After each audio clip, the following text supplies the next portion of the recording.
pilot. Jadi tanggal 3 bulan 5 ini bulan 6 katanya suruh keluar dari rumah gitu, tapi nanti dikasih surat gitu katanya. Oh, relokasi majikan pindah. Iya, kalau cari majikan masih bisa nggak, Mas? Bisa. Umurnya 53. Wah, di situ persoalannya. Ada majikan yang mau apa enggak, gitu aja. Oh, gitu ya. Ya nggak apa-apa ya, cari-cari terus aja, cari-cari di agent, di kiri, kanan, atas, bawah. Di agent saya juga boleh. Oh, agentnya Mas Sandra KSP mana ya, Mas? Sungwan. Sungwan. Agent apa, Mas? Sungwan. Sungwan. Ya. Ya, agent tapi apa, Mas, namanya, Mas? Ya nanti kalau hari biasa bisa keluar ya tak anterin ke sana. Oh gitu. Kalau hari biasa bisa keluar bisa anterin. Oh ya, tak tanya teman saya ya, Mas. Iya, soalnya kalau minggu rawame repot mules aku. Iya. Tadi ini kan ya kemarin tuh ada teman di Wancai terus ngasih nomor agent gitu. Kan dia ya takut antisipasi, Mas, takutnya ada sesuatu gitu. Ternyata ya majikannya minta tanggal 3 keluar dari rumah. Terus ini tadi telepon tapi di typo, dia kejauhan, dia minta cari yang daerah KSWB sini gitu loh, Mas. Enggak masalah. Ya, tak kasih nomornya, Mas ya, Mas. Okay. Tak suruh telepon. Oke. Terima kasih ya, Mas. Maaf ya, Mas, mengganggu. Oke. Bye-bye. Bye, Assalamualaikum. Oke, teman-teman. Pagi-pagi majikannya mau relocation, Vian. Ya, pindah negara Cina. Seperti apa dan bagaimana. Jadi 3 hal ya, sekali lagi saya ulang berkali-kali lipat sampai pegel pokoknya sing ngrungokno. Gak ngurus, yang penting aku ngomong. Jadi karena yang nonton hari ini belum tentu nonton besok dan nonton lusa, tapi ada yang tiap hari nonton. Terima kasih yang tiap hari nonton ya, kalian istimewa. Jadi 3 hal yang bisa putus kontrak atau terminate, ganti majikan, nunggu visa di Hong Kong. Yang pertama seperti mbaknya tadi, relocation, majikannya pindah negara. Ini kan nanti jahatannya mau pindah ke Cina, ke Thailand. Jadi majikannya pindah. Relocation ya, pindah terserah aja kemana aja, pokoknya majikannya pindah, gak butuh CC lagi. Yang kedua adalah majikan meninggal, tewas, die, pass away. Apalagi majikan yang tanda tangan sendiri. Ya, kalau majikan yang tanda tangan sendiri terus meninggal, nah itu visanya langsung habis hari itu. Wah, ngeri ya. Langsung kadek 2 minggu ya. Langsung hari itu juga apa? Meninggal. Kalau yang tanda tangan. Yang tanda tangan meninggal. Jadi nggak ada panjang-panjang 2 minggu, itu nggak ada. Ya hari itu pun visanya meninggal, langsung laporan ke imigrasi. Langsung cari majikan. Gitu ceritanya. Biasanya ada surat keterangan dari keluarganya, minta di-extend ya. Untuk ngurusi si mbahnya, biasanya ngewangi sampai beberapa bulan. Karena kalau sudah deket dengan mbahnya, biasanya gitu, biasanya sih. Nggak biasa ya gak normal. Terus mari relocation. Terus yang terakhir adalah ya financial problem. Jadi bangkrut, gak duwe duit. Jadi majikannya menuliskan gak duwe duit, kayak bayari sampean, gak kuat bayari. Itu sampean boleh ganti majikan, nunggu visa di Hong Kong. Tuh berarti teman-teman, sisanya dari itu semuanya nunggu visanya harus pulang, harus keluar ya. Kita nggak bilang pulang Indonesia, harus keluar. Keluar itu bisa ke Makau. Sekarang wis rame Makau ya. Wong break iki wis akeh nang Makau. Jadi buat teman-teman sekali lagi ya, 3 hal itu kalau kalian bisa ganti visa, nunggu visanya bisa di Hong Kong. Wis. Ngomong apa bojoku? Wis pokoknya Hmm? usaha cari duit. Gak apa-apa wis. Oke udah. Jadi pokoknya wis usaha cari duit. Jadi itu ya teman-teman. Makanya saya akan terus mengulang-ulang. Nggak apa-apa. Orang bilang nggak. Wis iki kok dijelasno bolak-balik. Karena memang bahkan kita menjelaskan 100 kali pun itu masih ada yang nggak tahu. Makanya mohon dimaafkan bagi yang sudah sering nonton saya. Kalau semisalnya menonton konten saya kok perasaan kemarin sudah nonton dan sudah nonton lagi, itu bukan karena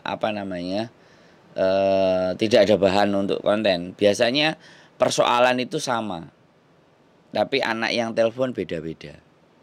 Jadi makanya kalau semakin ada yang komentar, semakin nonton semakin banyak pengetahuan, semakin nonton semakin ngerti, semakin nonton semakin punya banyak wawasan. Saya mengucapkan terima kasih, berarti kontennya ada nilainya. Tapi kalau yang nonton berkali-kali dan berulang-ulang, kontennya juga yang diceritain sama, ya anggap aja nanti buat temennya yang nggak tahu gitu loh. Karena sekali lagi bahwa tidak semuanya teman-teman kita itu tahu dan ngerti ya Mbak. Mungkin yang sudah ngerti ya bagus, terima kasih. Tapi yang nggak ngerti ya dikasih ngerti. Yang nggak paham dikasih paham. Jangan sampai nanti omongannya, aku sudah pernah bikin video, aku sudah pernah nulis. Tulisannya wis tahun piro. Males ae, gak gelem delok. Males saya gak menggunakan HP-nya untuk belajar, untuk cari tahu. Saya nggak mau begitu ya. Saya tidak ingin menyalahkan orang lain, tapi saya terus akan membuat konten bermanfaat syukur, kalau nggak bermanfaat di skip saja. Soalnya kemarin dari luar itu sempat rame, aku ketemu mantan bosku ngomong, ada yang ngomong katanya aib diudel-udel, ada yang ngomong gini dan gitu. Jadi ya ini wajar ya, sosial media itu orang nanggapi itu sesuai dengan cara berpikirnya masing-masing. Jadi ada melihat sesuatu itu sudut pandangnya beda-beda. Ada yang dari depan, dari samping, dari kiri, dari kanan. Jadi ada yang menganggap telek kotoran manusia atau kotoran hewan. Itu ada yang menganggap sebagai sesuatu yang jijik, yang enggak bagus. Tapi pada fakta dan kenyataannya itu bisa jadi pupuk, menyuburkan tanah. Jadi sekali lagi kacamata pandang kita itu berbeda-beda. Dan saya tidak menyalahkan keperbedaan itu, karena saya juga nggak pernah berpikir apa yang keluar dari mulut saya, apa yang keluar dari pemikiran saya itu sesuatu yang paling benar. Itu prinsip buat saya. Jadi saya tidak akan selalu menganggap apa yang saya keluarkan itu yang paling benar. Tapi yang saya keluarkan itu ya berdasarkan pengalaman. Silahkan di logika. Kalau masuk logika cara berpikir teman-teman ya syukur, alhamdulillah. Kalau enggak ya saya terus belajar terus dan bikin terus gitu loh. Itu kita bicara satu hal kotoran hewan, ya kan. Sebagian orang menganggap itu barang yang jijik, yang kotor, yang enggak bagus. Tapi kalau orang-orang petani ya, kotoran itu pasti dikumpulin, disiram, dan nanti dibuat rabuk. Nah itu kan kacamatanya beda-beda. Itu satu hal gitu loh. Terus Ada yang di konten ini ada yang bercerita tentang sebuah kesedihan, bercerita tentang kendeleweran dirinya sendiri, bercerita tentang kebodohannya mereka. Tidak lain dan tidak bukan, mereka bercerita itu agar supaya orang-orang yang nonton kontennya itu tidak seperti mereka. Sebenarnya itu yang harus kita apresiasi. Bukan, bahkan ada pemikiran orang yang bilang ke saya bahwa kalau kalian cerita sama YouTuber itu kalian itu goblok pekok gitu. Kenapa kok diumbar-umbar ya? Saya merasa ya yang goblok itu yang lokno. Kenapa kamu? Orang mau cerita, orang pingin membagi pengalamannya, experience-nya agar orang lain bisa belajar dari dirinya dia, kok malah digoblok-goblok. No. Iri bilang bos gitu loh. Jadi buat saya cara berpikir picik. Terus yang berikutnya lagi adalah YouTube. Orang siapapun di belahan dunia manapun tahu sekarang belajar itu juga dari YouTube. Kok bilang nek cerita ya nyugeno YouTuber kuene oleh opo. Jadi itu cara-cara berpikir yang menurut saya kolot ya, kuno, terus picik gitu, sempit gitu. Jadi jadi kayak orang-orang yang primitif ya, dikasih HP kalau dikasih garam milih garam. Karena mereka tidak punya pengetahuan. Sekali lagi, iya saya nggak marah, saya juga nggak ngomplain. Cuman saya hanya menyampaikan kepada teman-teman semuanya, zamannya sekarang sudah YouTube. YouTube sudah sangat familiar dimanapun, ya kan? Apalagi sekarang TikTok, lawang TikTok yang cuman kerjaan joget-joget aja loh. Sing seneng ya akeh. Sing gak seneng ya akeh. Gampang. Kalau saya sih baru ada HP Indonesia, baru mau mulai TikTok yang delok. Cik nyeting bolak-balik cik gak beres.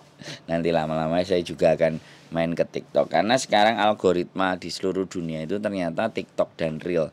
Jadi video-video pendek yang disukai, yang video-video panjang itu ya tetap punya tempat sendiri.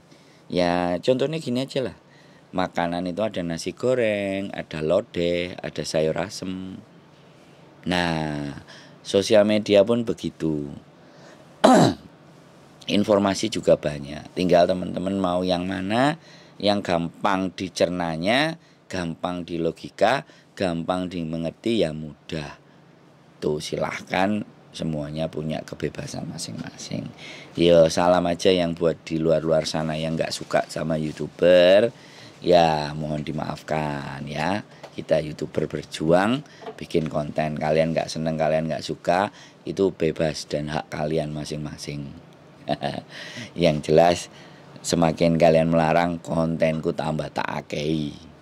Saya tidak akan menggubris mereka-mereka yang gak suka dan yang gak seneng. Karena yang butuh informasi, yang selalu nonton konten saya jauh lebih banyak dibandingkan yang membenci. Itu saja. Oke, masih angop, masih setengah sadar. Keep stay tune my YouTube channel and see you next video. Bye bye.